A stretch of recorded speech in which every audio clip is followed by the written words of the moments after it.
Hi everyone, this is Nagaraj Naik, working as an application engineer for Conceptia Connect.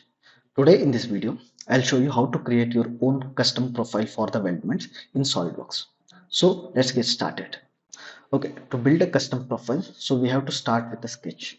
So you can start like this, your custom profiles, or else you can import the sketches in the format of DWG or DXF files. Here I have taken a sketch which is already drawn into the SolidWorks. I just copy pasted the same sketch into my current profile. As the sketching is completed, we have to save the part into a library feature part. The extension is SLDLFP. When it comes to the file saving location, this specific location is the default location for saving the custom weldment profiles. So the location is dependent upon which version of the SolidWorks that you are using. So choose the correct location according to your SolidWorks version.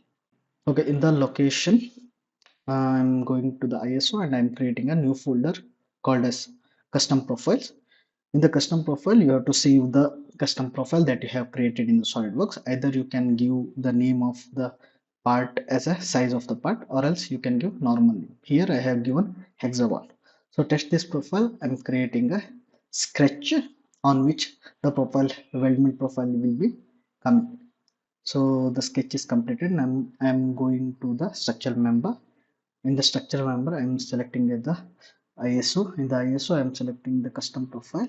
In the custom profile, I have selected the hexagon. So as we select the hexagon with the path, the profile is created. So this is how you can create a custom profile in the weldment. I hope this video is helpful to you.